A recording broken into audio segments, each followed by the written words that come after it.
selamat datang kembali di podcast Learning Journal Latsar CPNS Kementerian Pekerjaan Umum yang ketiga bersama saya Lars Nanda. Nah, hari ini kita akan mengobrol santai nih, tapi penuh makna tentang apa yang sudah kita pelajari selama 4 hari ini. Emang nggak kerasa ya kita ternyata udah Latsar selama 4 hari ini. Nah, selama 4 hari ini nih kita udah belajar banyak hal, mulai dari wawasan kebangsaan, bela negara, isu-isu kontemporer, sampai kesiapsiagaan kita sebagai ASN muda dalam membela negara. Nah, selama agenda satu ini kita juga udah bikin tugas pribadi dan tugas kelompok. Ada yang terdiri dari video, ada yang terdiri dari artwork seperti poster, comic strip, sampai dengan podcast learning journal yang kita unggah di media sosial kita masing-masing. Nah, seperti biasa, hari ini saya nggak sendirian nih. Ada 4 teman saya yang sebelumnya juga mengisi dan berbagi ide dan pengalamannya di podcast-podcast sebelumnya. Ada Kak Laras, Kak Lasri, Mas Rizky, dan Mas Halo Mbak Zahran. Nanda. Hai. Nah, tapi sebelum kita mendengarkan pengalaman mereka, saya mau berbagi pengalaman saya dan insight saya terlebih dahulu ya. Nah, buat saya pribadi, eh, selama agenda Latsar 4 hari ini terasa seperti wake up call bahwa wawasan kebangsaan itu bukan materi hafalan yang cuma diingat waktu semasa kita sekolah aja, tapi panduan hidup yang relevan, apalagi untuk kita sebagai ASN muda di PU. Misalnya waktu kami membahas isu polarisasi di media sosial pada podcast pertama kita. Nah, saya sadar bahwa menjaga persatuan bukan cuma tugas pemerintah pusat nih, tapi juga tugas kita pribadi. Sebagai ASN, setiap kata dan tindakan kita itu bisa mempengaruhi cara orang lain melihat institusi kita kan, mengingat kita merupakan role model dalam bermedia sosial. Lalu, saya juga membuat poster bela negara yang mana saya mencoba menuangkan ajakan untuk terus menanamkan semangat bela negara yang dimulai dari seorang ASN muda. Nah, saya juga merasa tugas-tugas yang seperti membuat podcast dan poster ini bukan sekedar formalitas. Justru dari sini kita belajar mengkomunikasikan eh, ide dan menyampaikan pesan kebangsaan dan juga membangun kesadaran publik akan pentingnya wawasan kebangsaan dan berbela negara untuk pengembangan diri kita sendiri. Nah, dan satu lagi, saya jadi makin yakin bahwa membela negara dilakukan di meja kerja kita, di lapangan, bahkan di media sosial, asalkan kita konsisten menjaga integritas dan profesionalisme kita sebagai ASN muda. Nah, oke, itu dari saya. Sekarang kita dengar dari Kak Laras nih, apa insight paling berkesan yang kamu dapat dari 4 hari kita latsar ini? Oke Mbak Nanda, dari 4 hari Latsar ini memang padat ya, tapi berkesan. Dan tugasnya pun juga tuh banyak banget. Kita harus kumpulin pada hari yang sama. Contohnya tuh seperti buat video college hashtag kabur aja dulu tentang nasionalisme, bahwa keluar negeri itu nggak semata-mata ngelupain negara sendiri, yaitu Indonesia. Kemudian ada pembuatan podcast, ada video, artwork tentang wawasan kebangsaan. Nah, jadi dulunya tuh aku kira wawasan kebangsaan ini ya cuman hafalan 4 pilar, tapi ternyata lebih dari itu.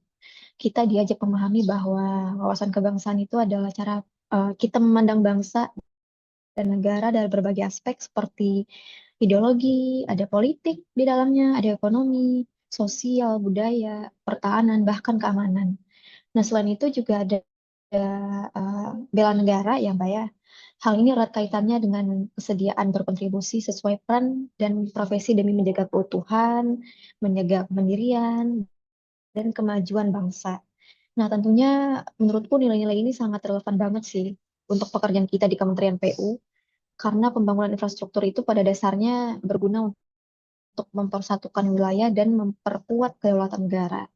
Tentunya dalam konteks kita membangun infrastruktur yang merata dan berkelanjutan adalah salah satu wujud nyata dalam bela negara, terutama di bidang pekerjaan umum.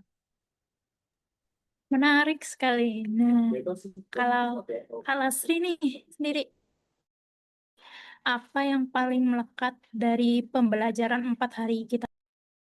Oh, oke Kananda, kalau untuk saya yang paling mengenai itu adalah ketika kita mengupas tentang nasionalisme ala gerakan hashtag kabur aja dulu, yang mana marak terjadi di media sosial belakangan ini. Saya melihatnya itu sebagai fenomena yang mencerminkan perubahan cara pandang sebagian generasi muda terhadap bela negara. Dan di diskusi itu membuat saya berpikir kalau kita sebagai ASN punya sikap kabur dari tanggung jawab, maka dampaknya pasti akan besar sekali.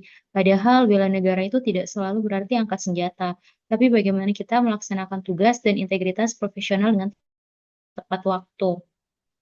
Selain itu juga, saat kita membuat poster kampanye ASN untuk bela negara, saya jadi merasa terlibat langsung dalam menyuarakan nilai bela negara itu. Poster yang saya buat di situ menekankan bahwa bela negara itu merupakan suatu kontribusi nyata untuk Indonesia, di mana bela negara itu bisa dimulai dari kita dan juga bisa dimulai dari sekarang. Artinya tidak perlu menunggu orang untuk melakukan bela negara.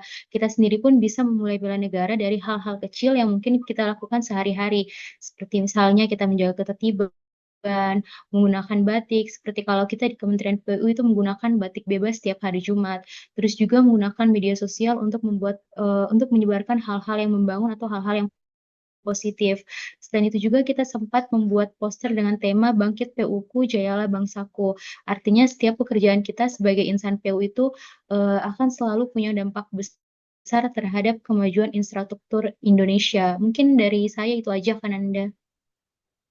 Oke, kalau Mas Zafran gimana? Apa pengalaman atau insight yang bikin kamu mikir lebih dalam?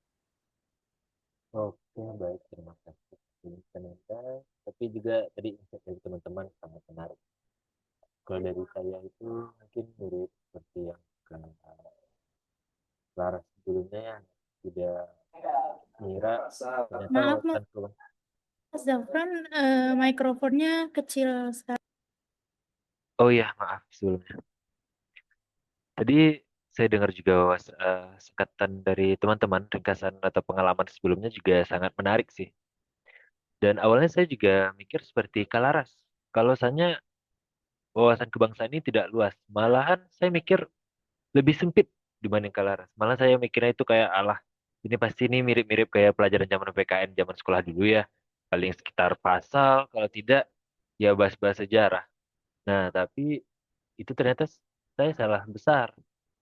Mulai dari awal buka modul yang ada di Sibangkoman dan baca-baca pembahasan. Nah, ternyata bahasannya itu jauh lebih hidup dan nyambung dengan keseharian kita. Apalagi nanti di saat kita bertugas sebagai ASN. Saya juga baru sadar kalau wawasan kebangsaan itu bukan sesuatu yang muncul hanya di momen-momen seremonial saja, seperti itu di upacara bendera ataupun di hari kemerdekaan yang bentar lagi akan diadakan ya. Nah, ini sebenarnya berupa latihan yang kita jalani setiap hari. Contohnya nih di Kementerian PU nantinya, kita kan pasti bakal bertemu dengan orang-orang entah itu dari Sabang sampai Merauke. Beda bahasa, beda budaya, beda kebiasaan. Bahkan untuk cara bikin kopi saja berbeda. Nah, di situ kita diuji nih, bisa nggak kita menghargai perbedaan itu? Kita bisa tetap saling dukung, kita bisa kerja bareng tanpa harus membawa ego pribadi ataupun kelompok dalam suatu proyek. Nah, kadang pasti ada aja godaan. Apalagi nih di saat adanya deadline, otomatis tensi kerja bakal naik. Nah, di situ kita bakal diuji apakah hal-hal yang pernah kita pelajari saat ini, baik itu dalam bela negara ataupun wawasan kebangsaan, bisa kita implementasikan ke diri kita sendiri. Soalnya ini untuk bela negara di ASN bukan cuma tentang pegang senjata, tapi ya bagaimana tentang memegang sikap-sikap netral, menjaga integritas, dan berusaha untuk menjadi perekat, bukan malah menjadi pemecah atau pemisah. Nah, saya juga ingat nih saat itu kemarin kita ada tugas untuk nulis learning journal ya. Nah, di situ saya nulis bahwasanya wawasan kebangsaan ini dan bela negara itu layaknya suatu pondasi rumah. Nah, di PU ini kan kita memang orangnya jago bikin pondasi ya. Nah, kalau pondasinya rapuh, mau itu udah dibangun setinggi Monas ataupun setinggi Burj Khalifa, ya pasti bakal gampang roboh dong. Begitu juga di kita misalkan ke suatu negara. Kalau pondasi persatuan kita goyah, mau sehebat apapun masyarakatnya, ya otomatis negara kita bakal gampang diganggu atau dikacaukan oleh pihak-pihak lain lah. Otomatis negara kita itu tidak kokoh. Mungkin sedikit cerita dari saya bakal saya coba simpulin deh. Jadi insight terpenting itu sebagai ASN, tugas kita ini bukan cuma sekedar membangun infrastruktur, kita juga membangun rasa persatuan itu sendiri. Karena percuma nih jalannya itu mulus kalau kita nggak bisa jalan bareng-bareng. Dan kalau jalannya sudah mulus dan kita kompak, nah itu baru Indonesia bisa melaju lebih jauh lagi. Sekian itu dari saya. Oke, bagus banget nih apa cerita dari Mas Zafran. Nah, yang terakhir nih, kalau Mas Rizky, gimana? Apa pengalaman atau insight yang berkesan untuk kamu? Nah, kalau bagi saya ya setelah melewati materi-materi 4 hari belakangan itu, untuk saya itu sangat membuka pikiran bagaimana isu-isu kontemporer salah satunya ya memiliki dampak langsung terhadap pekerjaan kita sebagai aparatur sipil negara. Karena tidak jarang isu yang berkembang di masyarakat itu dapat mempengaruhi persepsi publik terhadap pemerintah dan kinerja lembaga negara. Itu salah satu contohnya isu literasi digital yang rendah di Indonesia.